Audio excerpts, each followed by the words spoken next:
누가복음 5장을 보면 예수님께서 중풍병자를 일으키시는 장면이 나오는데요, 사람들이 너무 몰려 예수님께 다가설 수 없자 이 중풍병자의 친구들은 지붕을 뚫습니다. 그리고 침상째 내려보냅니다. 그럴 때 예수님께서는 이들의 믿음을 보시고 죄사함을 선언하십니다. 내 죄사함을 받았느니라. 그러자 서기관과 바리새인들이 발끈하죠. 죄사함은 하나님께서만 할 수 있다는 겁니다. 이럴 때 예수님께서는 서기관과 바리새인들에게 이 죄사함을 받았다는 말과 병자에게 일어나 걸어가라는 말 중 어느 것이 쉽겠느냐 말씀하십니다. 그리고 병자를 고치시는 겁니다. 그럴 때 성경을 보면 사람들이 이 같은 일을 보며 우리가 놀라운 일을 보았다라고 했다는 겁니다. 여러분, 그럴 때 여기서 놀라운 일이 헬라어로 파라독사입니다.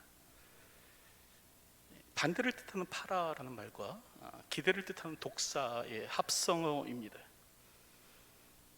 기대와는 다른,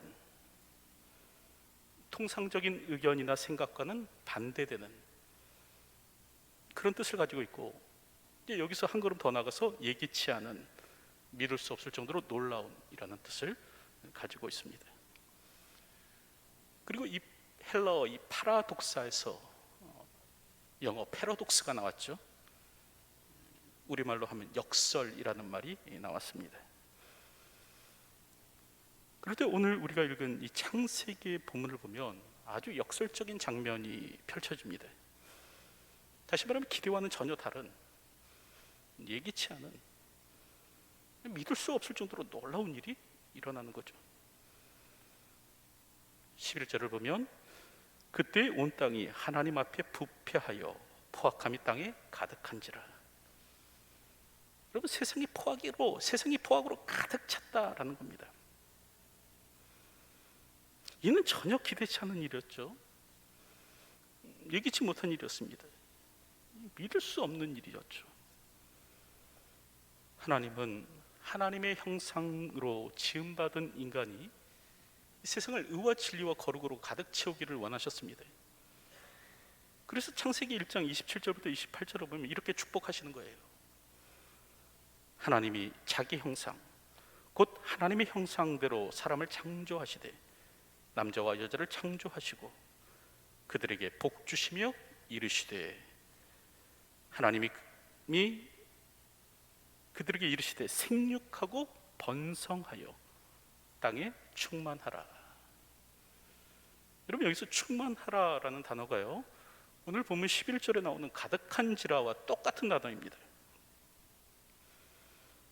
하나님께서는 사람들이 세상을 의와 진리와 거룩으로 가득 채우기를 원하셨습니다. 하지만 사람들은 포악으로 땅을 가득 채웠다라는 거죠. 그럴 때 여기서 이 포악이라는 단어가 히브리어로 말레입니다. 뜻은 폭력입니다. 그러니까 포악함으로 가득 채웠다라는 말은 무슨 말이냐면 폭력으로 세상이 가득 찼다라는 그런 말입니다. 제가 그렇다고 한다면 이 폭력은 어디에서 유래한 것인가? 바로 아담과 하와로부터 유래했죠. 아담과 하와의 범죄로부터 시작된 이 폭력은 가인에게서 싹을 틔우더니 이제 가인의 후손인 람에게 이르러서는 꽃을 피게 됩니다. 이 람에게 이르러서는 이제 이 폭력이라는 것이 여러분 자랑거리가 되는 거예요. 창세기 4장 23절부터 24절을 보면 람에게 아내들에게 이르되 아다와 실라여 내 목소리를 들으라. 람에게 아내들이여 내 말을 들으라. 나의 상처로 말미암아 내가 사람을 죽였고 나의 상함으로 말미암아 소년을 죽였도다. 가인을 위하여서는 벌이 7배일진데 라멕을 위하여서는 벌이 77배 이리로다. 여러분, 이처럼 라멕이 폭력을 부끄러워하지 않는 겁니다. 오히려 지금 폭력을 자랑하고 있습니다. 이 폭력이 자신의 힘의 과시가 되는 거죠. 라멕은 소년과 싸웠을지라도, 여러분 여기서 소년은 젊은이를 말합니다. 내가 소년과 싸웠을지라도, 젊은이와 싸웠을지라도 그를 죽여버렸다 라고 말을 합니다. 나의 상처로 말미암아 내가 사람을 죽였고 나의 상함으로 말미암아 소년을 죽였도다. 다시 말하면 나를 건드리는 놈을 아주 그냥 박살내버렸다, 자랑하는 겁니다. 그러면서 가인을 위하여서는 벌이 7배일진데 라멕을 위하여서는 벌이 77배 1이로다 라고 말을 합니다. 여러분, 가인이 그 동생 아벨을 죽였을 때 하나님께서는 이 폭력의 악순환을 끊으려 하십니다. 그래서 다른 이들이 가인을 해치지 못하도록 하십니다. 가인의 행위가 옳아서가 아니라 폭력이 들불처럼 번지지 못하도록 하기 위해서 이 가인에게 손을 대는 사람에게 엄벌하시겠다 말씀하는 겁니다. 그래서 하나님께서 그렇게 말씀하세요. 가인을 죽인 자는 벌을 7배나 받으리라. 그런데 오늘 성경을 보면 라멕은요, 이제 하나님께서 하신 그 같은 일을 스스로가 하겠다라는 겁니다. 가인을 위해서는 하나님께서 7배의 벌을 더하신다고 하셨지만 이제 나는 나를 위해서 77배의 벌을 가하겠다. 여러분, 이 말은 어디 건드릴 테면 한번 건드려봐라 라는 겁니다. 폭력의 예고이죠. 여러분, 이처럼 성경을 보면 사람 사이에 죄가 들어온 이후 이 폭력이라는 것은 급격하게 번져갑니다. 그리고 오늘 본문 11절의 말씀과 같이 세상을 가득 채우게 된 거죠. 온 땅이 부패하여 포악으로 가득하게 되었더라. 여러분, 그렇다고 한다면 오늘 우리는 어떠냐라는 말입니다. 오늘 우리 역시 세상을 폭력으로 물들이고 있지는 않는가? 여러분, 폭력이라는 것은 단지 그냥 물리적 힘을 가지고 다른 사람의 신체를 상하게 하는 것, 이것만이 아닙니다. 그러니까 구타, 고문, 폭행, 상해, 테러, 이런 것만이 폭력이 아닙니다. 여러분, 우리는 피 흘리지 않는 방법으로도 얼마든지 폭력을 행사할 수 있습니다. 폭력의 종류는요, 우리가 생각하는 것보다 훨씬 넓습니다. 특별히 타인을 존중하지 않는 모든 행위가 폭력이라고 얘기할 수 있는데요, 폭력적이라고 말씀할 수 있는데요, 폭력에는 물리적 폭력만이 있는 것이 아닙니다. 경제적 폭력도 있습니다. 남의 물건을 빼앗거나 돈을 훔치는 것, 사기치는 것, 강도하는 것, 여러분 이거 폭력이지만 또 직원들에 대해서 임금을 체불하는 것, 이것도 폭력입니다. 또 정치적 폭력도 있죠. 뭐 옛날 자유당 때처럼 뭐 깡패를 동원해서 반대측 사람들을 혼쭐 내주는 것, 여러분 이것도 폭력이지만 자신과 의견을 달리한다고 해서 좌표를 찍고 여론몰이해서 떼거리로 공격하는 것, 여러분 이것도 폭력입니다. 성폭력도 있습니다. 이성에 대해서 강제적으로 힘으로 정욕을 채우는 것, 이것 폭력이지만 또 여성에게 밤에 야릇한 문자 보내는 것, 이것도 폭력입니다. 문화적 폭력도 있죠. 길거리에서 동양인을 만나면 폭행하는 것, 여러분 이것도 폭력이지만 다른 나라 사람들의 문화를 비하하거나 다른 나라의 문화를 빼앗으려고 하는 것, 이것도 폭력입니다. 여러분, 이처럼 인간의 삶에는 폭력이 여러 형태로 드러나는 거예요. 그럴 때 이러한 폭력은 자기보다 약한 자를 대상으로 삼는 특성이 있습니다. 다시 말하면 자기보다 강한 사람에게는 폭력을 행사하지 않는 거예요. 약해서 별로 저항하지 못하는 사람에게 폭력을 사용합니다. 그래서 그 보복운전 차량에는 정해진 특징이 있다는 거 아닙니까? 첫째는 큰 차일수록, 둘째는 비싼 차일수록, 또 셋째는 외제차일수록 보복 운전을 더 많이 한다는 겁니다. 여러분, 소형차가 티코가 보복 운전하는 경우는 거의 없다는 거예요. 또 여성 운전자에 대해서 보복 운전을 하죠. 여성 운전자가 앞에서 천천히 가면 뭐 크락션을 빵빵 누릅니다. 왜 이렇게 천천히 가냐, 빨리 가라 빵빵. 하지만 이 팔에 문신을 하고 있는 이 덩치 큰 삼촌에 대해서는 오늘 우리가 놀라울 정도로 인내력을 발휘합니다. 크락션을 누르지 못하는 거예요. 이는 왕따 문제도 마찬가지죠. 여러분, 왕따는 외모가 출중하거나 돈이 많거나 공부 잘하는 애에게서는 잘 일어나지 않습니다. 약해 보이는 애에게만, 쥐뿔도 없는 게 자기 분수도 모른다고 설친다고 해서 건드리지, 급이 다르면 건드리지도 않습니다. 이처럼 약자를 대상으로 삼는 것이 폭행이죠. 여러분, 그렇다고 한다면 오늘 나의 삶에는 이런 폭력적 요소가 없는가라는 것입니다. 백화점 직원의 무릎을 꿇리는 그 야수의 심성이 내게는 없느냐 하는 거죠.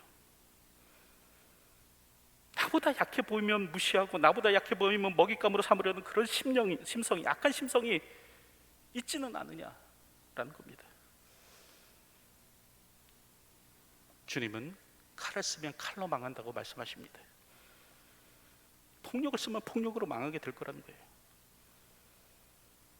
오늘도 비폭력으로 자신의 생을 사셨던 예수님처럼 오늘도 주님의 마음을 품고 이 땅을 살아가는 저와 여러분의 삶이 되었으면 합니다.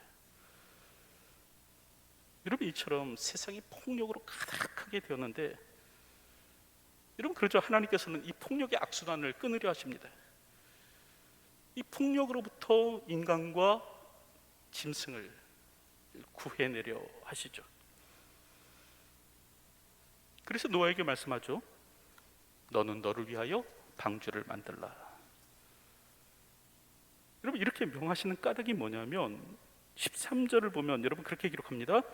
포악함이 땅에 가득함으로 그 끝날이 내 앞에 이르렀으니.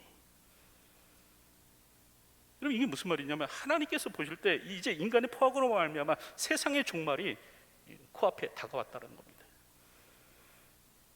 이제 세상의 멸망이 그냥 다가온 거예요.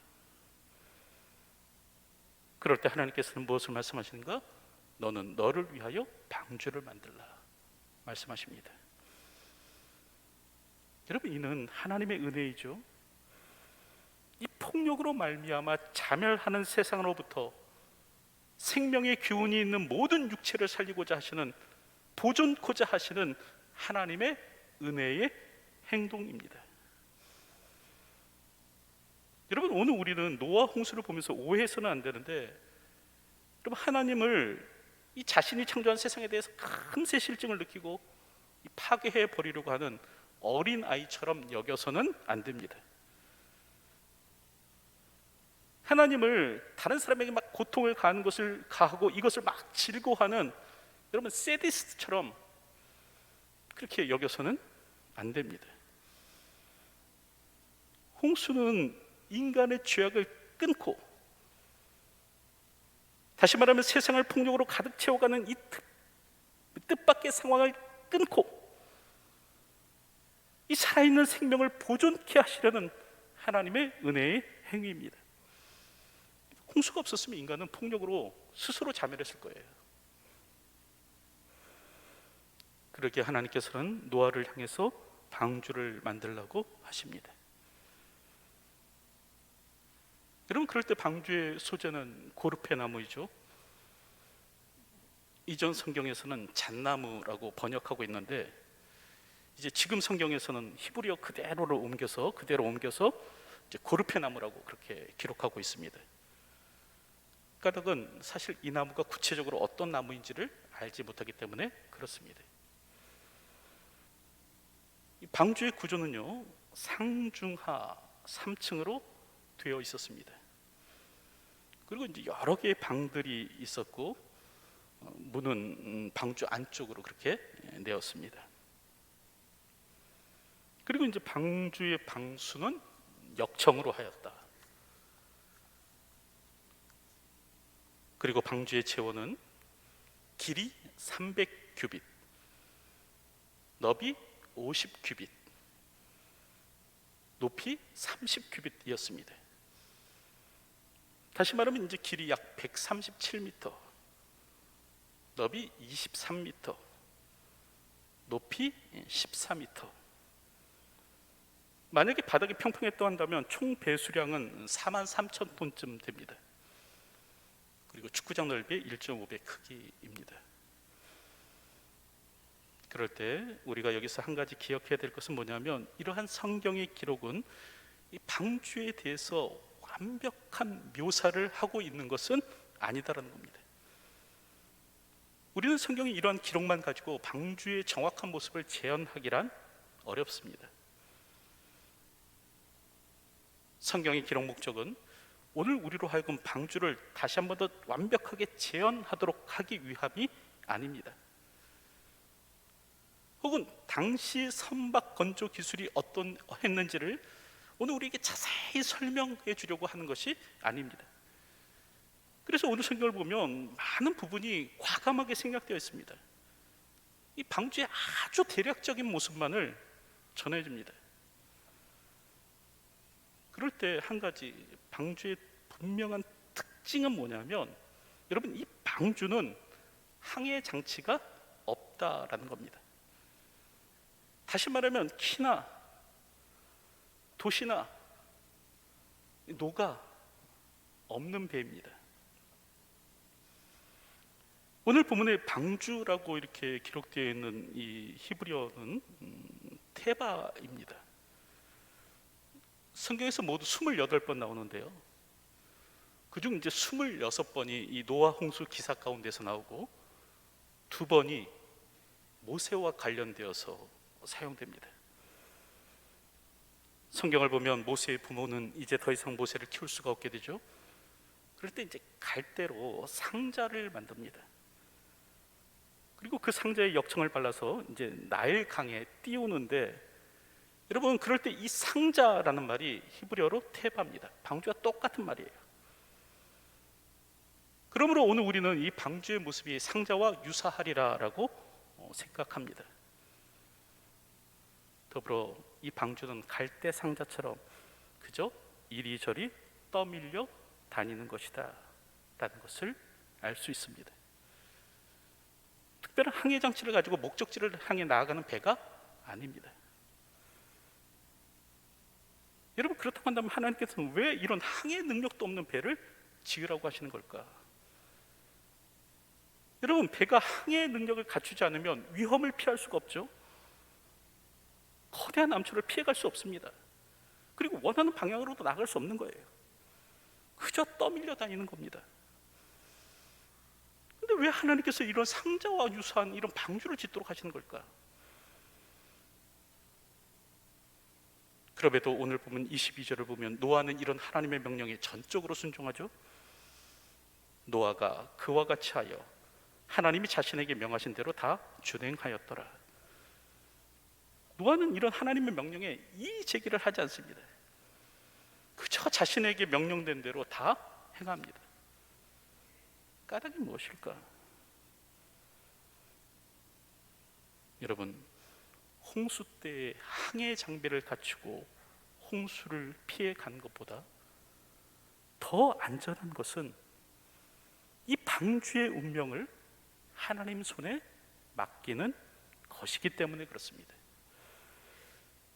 인간의 기술로, 인간의 항해 기술로 하늘에서 쏟아지는 비를 뚫고 파도 속을 헤쳐나가는 것보다 더 안전한 것은 하나님의 손에 자신의 생명을 맡기는 것이기 때문에 그렇습니다.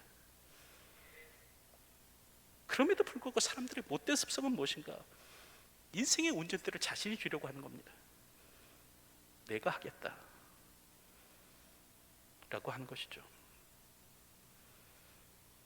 그래서 아담이 못합니까? 하나님께서 금하신 선악과의 나무를 따먹는 겁니다. 이 스스로가 하나님과 같이 되어서 내 인생의 운전대를 내가 쥐고 살겠다라고 하여 선악을 알게 하는 나무의 열매를 따먹습니다. 이를 통해서 영적 독립을 선언하는 겁니다. 하지만 그 결과 죽음이 찾아왔죠. 비참함이 찾아옵니다. 하나님께 쫓겨 떠돌게 되었습니다. 여러분, 이처럼 오늘 우리가 분명히 기억해야 될 것은 뭐냐면, 우리 인생은 하나님의 손 안에 있을 때가 가장 안전하다라는 겁니다. 내 스스로가 나의 운명을 움켜쥐고 뭐 이렇게 해볼까 저렇게 해볼까 이러고 살 때가 아니라 나의 삶을 온전히 하나님 앞에 맡길 때, 여러분, 그때가 가장 안전한 겁니다.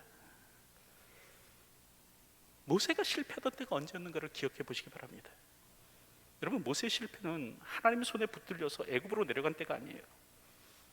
오히려 애굽에 살 때 자신의 힘으로 무언가를 해보겠다고 애굽 사람을 쳐 죽여서 모래에 묻었던 때였습니다.